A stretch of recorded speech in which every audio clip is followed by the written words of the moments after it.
that's charged by Congress with investigating every civil aviation and serious accident and serious incident in the United States and significant events in other modes of transportation. I want to start by expressing our deepest condolences, our sympathies on behalf of the entire board for those who lost loved ones in this terrible tragedy. Our thoughts, our prayers are with you. Entire communities were affected, and we are thinking of you. With me today is Bryce Banning. Bryce is a senior aircraft accident investigator with the National Transportation Safety Board. He's also going to serve as our investigator in charge of this investigation. Also with me today is the entire board. We have Todd Inman, member Todd Inman. Todd is going to serve as the board member on scene, the spokesperson for this investigation. All of the board members will be here. We have Vice Chairman Alvin Brown, member Mike Graham, who lived in Wichita for 20 years, and we also have member Tom Chapman. The NTSB's headquarters is just a mile from here. And so we are all here because this is an all-hands on-deck event. And we're here in this investigation. We are going to conduct a thorough investigation of this entire tragedy, looking at the facts. Now, with that, I want to level set. When we go to the scene, and we were here last night, we allow the responders to do their important safety mission, which in this case, rescue and recovery. We stand back to allow them to do their important safety mission. And so this, for us, is our first full day on scene with our entire crew coming together. We have about nearly 50 people on scene, and in addition to our resources back at headquarters in our labs and throughout the agency. So with that said, we are not going to get into specific facts in this press conference. I want to level set here. We're going to get into our investigative process. As we are able to confirm factual information, we will provide that. I do want to say this is a whole of government effort. I was able to brief, along with others, the President of the United States and the Vice President this afternoon. I want to thank them for their leadership, for their tremendous support of the NTSB, for our investigators, and for the responders that are on scene doing an important mission. I also want to thank Secretary Sean Duffy, who I was communicating with early on after we first got word of this tragedy. We've been working together throughout the day, along with his team at the DOT and within FAA. I also want to thank Secretary Pete Hegseth, who was also integral in working with us today. Chris Rocheleau, the acting administrator of the Federal Aviation Administration. We've heard from many members of Congress on both sides of the aisle, and so I will say this is a tremendous, effort. I also want to take a moment and thank the many, many responders that have been on scene. It has been an incredible effort. And I will have a full list that I will provide, that we will provide tomorrow, but I do want to thank them for all their work. With that, I'm going to turn it over to Member Inman for additional remarks.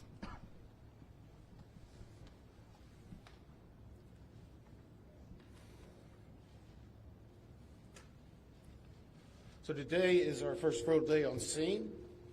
Our investigative team will be on scene as long as it takes in order to obtain all of the perishable evidence and all of the fact-finding that is needed to bring us to a conclusion of probable cause. Our mission is to understand not just what happened, but why it happened. and to recommend changes to prevent it from happening again. Since we're just beginning our investigation, we don't have a great deal of information to share right now. We will keep you informed by giving regular updates as we learn more. Our intention is to have a preliminary report within 30 days, and the final report will be issued once we've completed all of our fact-finding and investigation. Now, we will not be determining the probable cause of the accident while we are here on scene, nor will we speculate about what may have caused this accident. Today, we will be going and having an organizational meeting and establishing our parties to our investigation. We currently have the following parties that are already identified: PSA Airlines, GE Aerospace, Sikorsky, FAA, NACTA, which represents the air traffic controllers, ALPA, which represents the pilots, Army, AFA, which represents the flight attendants. The Transportation Safety Board of Canada will be an accredited representative under Annex 13 of ICAO. They will be supplemented by MHIRG as a technical advisor. The NTSB offers this party status to those companies, government agencies, and associations that have employees, activities, equipment involved in the accident. We offer that because they will provide technical expertise and relevant information supporting the development of the best possible factual record. Once they join this investigation, they are not permitted to release documents or talk publicly about the investigation without the consent of the NTSB. So I want to stress this. It is only the NTSB that will provide information related to this investigation, with one exception. Regarding the fatalities that occurred, that notification will be handled by the DC medical examiner. We will not be discussing fatalities or names. That will be handled by them as the proper authority. So we want to talk a little bit about our process. We will analyze the facts and determine the probable cause of the accident, and then issue a report of those determinations. I also want to talk a little bit about some additional people that are here with us, and they're very important to us, and that is our family assistance group. Later today, we will be briefing the families. We normally try to do this before a media event, but in this case, they're still arriving. Our family assistance specialists are already working closely with local officials and others to help assist them in their efforts to support everyone that's affected by this accident. And let me just reiterate what the chair said. A loss of life in an aviation accident is very unusual in the United States, and our heartfelt sorrow goes out to everyone that's affected. It affects us, it affects everyone around us. There are a lot of people hurting today. We will help find out what happened. We will do it factually, and we will do it accurately. As part of this, we are going to be standing up some specific working groups. Those working groups will be operations. They will be looking at the history of the accident flight and crew members' duties for as many days before the crash as appears relevant. We will be forming a structures group, which will be the documentation of the airframe wreckage and the accident scene, including calculation of impact angles to help determine the plane's pre-impact course and altitude. We'll have a power plants group. They will do the examination of the engines and the engine accessories. We'll have a systems group.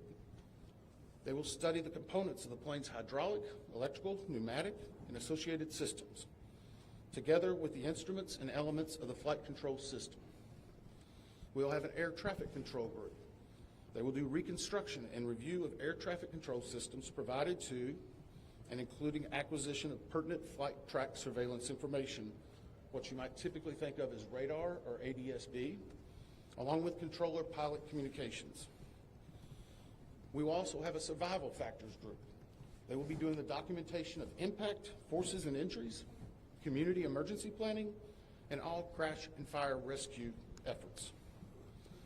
Also, due to the unique nature of this crash, we will be having a helicopter group as well. This will not be its own group. It will actually be a part of the operations, air traffic control, and helicopter groups. They will study the crew performance and all before the accident factors that might be involved in human error, including fatigue, medication, medical histories, training, workload, equipment design, and work environment. Now we're going to take a few questions, but I will again stress, we don't have a lot of information now. We will continue to gather that. We will try to release it as we can, but we will only talk about the facts of the case that we know right now. I'm going to ask, we're calling a few people. I'm going to ask that you state your name and affiliation. James Matthews from the State News. So we heard from President Trump today talking about DEI hiring policies within the FAA and associating that with the cost of this activity. What do you say to that? Well, unfortunately, I didn't hear the remarks. I was briefing House and Senate members, but I believe, Chair, would you like to take that? As part of any investigation, we look at the human, the machine, and the environment. So we will look at all the humans that were involved in this accident. Again, we will look at the aircraft, we will look at the helicopter, we will look at the environment in which they were operating in. That is standard in any part of our investigation. I'll turn it back. Chair, can I ask you, has the flight data recorder been recovered yet? And what is the difficulty in a water disaster like this, which presents a very difficult environment for your investigators and the people out of the water? Well, the question was on the flight data recorders. And we have not recovered the flight data recorders yet. We know they're there. They are underwater. This is not unusual for the NTSB. We have many times recovered flight data recorders in water. We have our lab right here that is about a mile from the NTSB, so it's not unusual, and get those read and information from them to be able to provide further information to you. I'm going to turn it back over to Member Inman. Hey there, Sir. Tyler Henry with CBS News. Earlier today, Defense Secretary Pete Hegseth said a mistake was made last night. Based off of you all's initial investigations and preliminary findings, have you all been able to tell whether this was human error or mechanical failure? The question was, enough facts to be able to rule in or out human factor, mechanical factors. That is part of the NTSB investigative process, and where all of these groups will come together. It's one of the reasons why the NTSB is known as the gold standard. We will take the time that's necessary, but I'd also like to reiterate, if we find something that is a significant issue that warrants immediate action, we will not hesitate to make those recommendations and make them public. We have a good track record on that, and we want to continue doing so. Sir. Hello, sir. Tom Costello with NBC News. Does it hurt your investigative process, maybe for the chairman, does it hurt your investigative process to have the president already suggesting possible causes here as you try to keep an open mind and begin this investigation? Thank you. Tom, with all due respect, I think the press also likes to state what probable cause is before we get to the probable cause. So what I'm going to say is you need to give us time. You need to give NTSB, it's not that we don't have information. We do have information. We have data. We have substantial amounts of information. We need to verify information.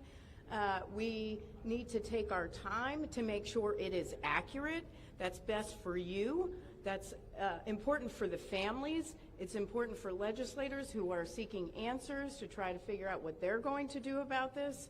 And so it will take time. We do have a lot of information, but we need some time to verify that. Yeah, member Chase Williams of Fox Business. I'm wondering about the conditions in the tower last night. Were there any performance issues in the past with any of these controllers, anything of that? The question is about controllers. As I said, we are just now forming the groups.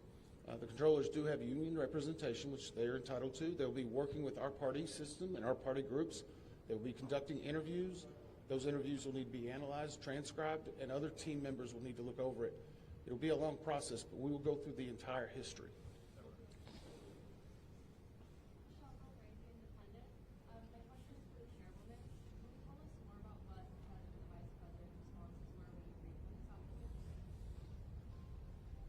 Sure. So the question was about my briefing for the president and the vice president. As is standard, we offer briefings on our process and what we know, and this was a briefing with the President and Vice President and with Secretary Duffy and Secretary Hegseth and also the acting administrator of the FAA. There was discussion on what we know so far and our process, and that was about it. Madam Chairwoman, Stephanie Ramos with ABC News. Similar to Tom Costello's question, the President has stated what may have caused the crash, stating common sense. Does that affect your progress at all at this early stage? Yeah, so the NTSB, we conduct an important safety mission where we take a very careful approach. I'm sorry, the question was on speculating during investigations, which is we often hear about. What I will say is we look at facts on our investigation, and that will take some time. And at some point, we'll be able to provide that factual information, as Member Inman said, and provide that hopefully tomorrow. Hang on a second. Dave Shepardson from Reuters. Have you been able to retrieve the black boxes from the helicopter? Has the military decided whether they're going to read those or the NTSB? And what about the ATC tapes? Have you guys been able to? So the question was about black boxes, which are referred to as black boxes, which are typically orange. We have not recovered any of the boxes involved yet.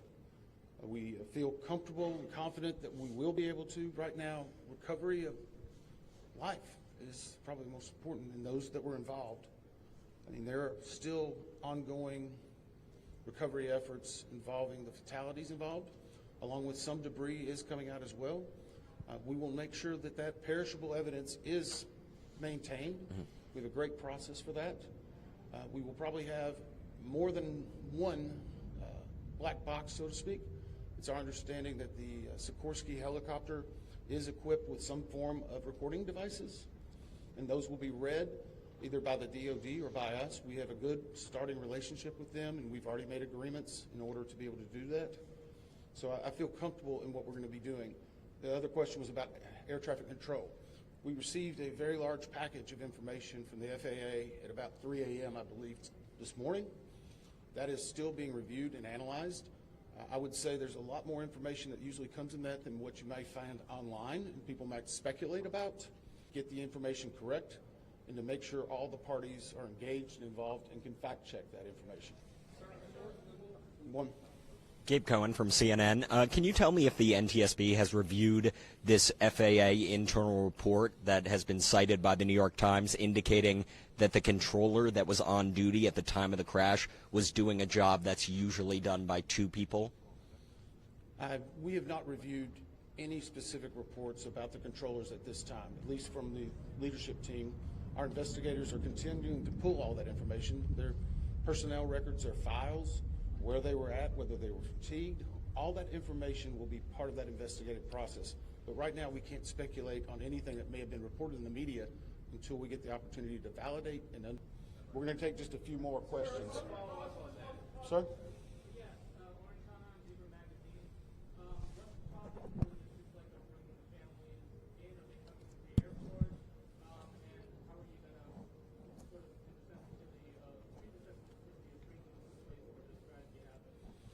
So the question is about the families, and many of those families are still en route. Some are still being notified from both the military and from the commercial crash.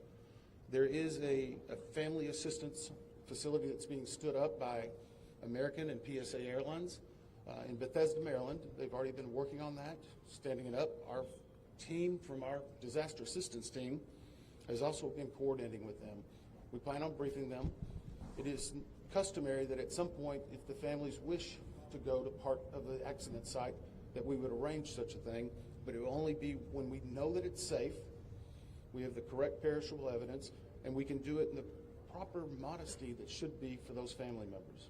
It will be a little bit of a process, but it will take some time. Sir, to follow up on the air traffic control. No. Sir, are you? I know that Marielle Carville with ABC News now. We've heard from some witnesses that they saw people able to come down the slides of the plane. Is there any indication that people made it on Well, again, we will not speak to the fatalities. The D.C. medical examiner will, but I think the D.C. fire chief this morning very succinctly said correctly that we believe there are no survivors. There- Last question? So, hang on one second. Right now, we're going through the debris fields. Nothing we've seen would indicate that maybe slides or chutes were deployed. It was a very quick, rapid impact, but we've seen nothing in that regard so far from the evidence we had, but we still need to verify all of that information. One more question? Jeff Cook, ABC News. Go ahead. Jeff Cook, ABC News. What do you know about the altitude of the helicopter at the moment of impact? And can you talk about the procedures for such helicopters in that area? The question was about the helicopter procedures. And in D.C., it's kind of a unique environment. We've been getting briefed more and more by the FAA. I'm not an air traffic control specialist, but they're actually helicopter zones, if you will, or tracks. And this one was transiting, I believe, from track 1 to 4 as part of their normal procedure. If you live in D.C., you see a lot of helicopters going down into this area. So there's a very well-defined system in that regard. As far as altitude, until we get the additional information, we can't validate or basically corroborate any of that until we get more of the electronic data and the data that's on the plane. I do want to clarify one question that also came about cell phones. You know, in today's age and time, a lot of electronics and other devices do contain a lot of different information. We've found on a number of our accidents that we actually are notified through a smartphone that may sense that. As part of our process, we will obviously treat all of the effects of the deceased with dignity. We are already starting to pull that information together. If we feel that it's necessary to find or pull some of that information, we will work with the families and make sure we do it in a manner that's respectful for them and their privacy. But right now, we don't have any plans specifically on that amount, on that area until we need to. Thank you very much. Very much.